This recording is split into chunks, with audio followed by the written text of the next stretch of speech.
Thank you, Mr. Chairman, and thank you for allowing me to join the subcommittee for this hearing. I appreciate it. I believe the Endangered Species Act, and it's why I asked to be here today, has served as one of our nation's bedrock environmental statutes for over 40 years.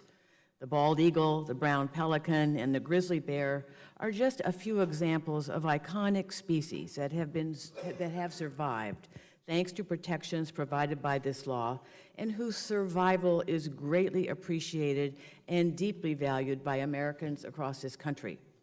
Instead of working to erode this law, I believe Congress should be doing more to give the Fish and Wildlife Service and the National Marine Fisheries Service more tools in the toolbox to not only complete Section 7 consultations as efficiently as possible, but enable them to work proactively with states and local stakeholders to prevent species from needing to be listed in the first place. So this brings me to my first question for you, Mr. Lee. Who is first and foremost in charge of wildlife management, the federal government or the states? It would be the states. So the states have the flexibility to manage wildlife populations as they see fit, according to their own goals and priorities. What species are typically given top priority by state wildlife agencies? Typically what we see across the board are game species. And why would that be? It's oftentimes because funding for those state agencies comes from revenues for fishing and hunting. So they encourage the hunting for revenue. So as states are taking a lead role on wildlife management and choosing where to allocate their resources, what circumstances would trigger protections provided by the Endangered Species Act?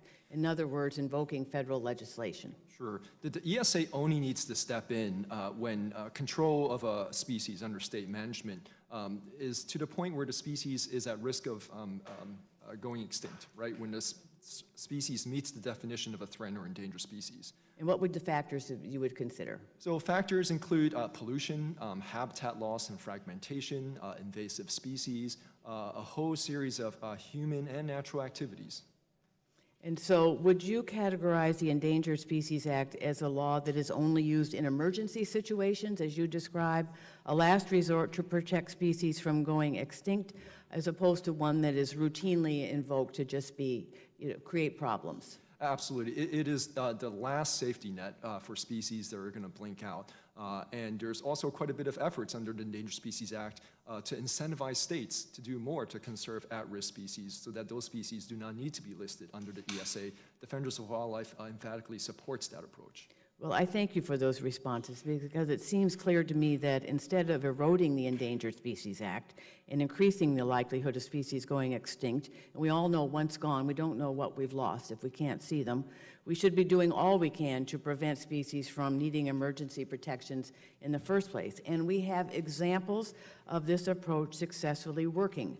The most well-known example is a collaboration between 11 Western states and local stakeholders to protect the greater sage grouse. And in New England, where I come from, we saw a similar successful conservation effort for another iconic species, the New England cottontail, especially relevant as we come close to Easter. The Fish and Wildlife Service worked together with the states, local communities, foresters, conservationists, private landowners, and other key stakeholders to prevent the New England cottontail from being listed under the ESA.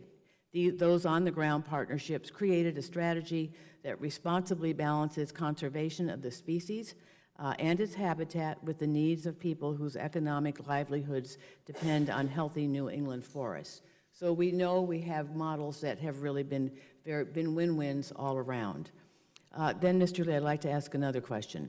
As we know, Section 7 reviews ensure that the federal government fully understands the impacts of a specific project on a threatened or endangered species, a, quote, look before you leap requirement, unquote.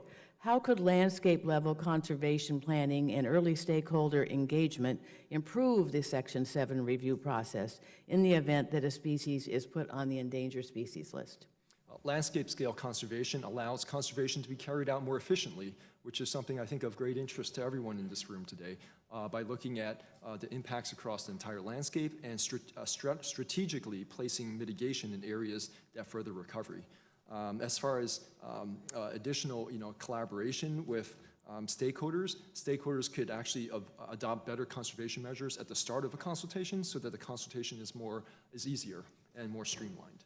Thank you. I appreciate your testimony. I yield back.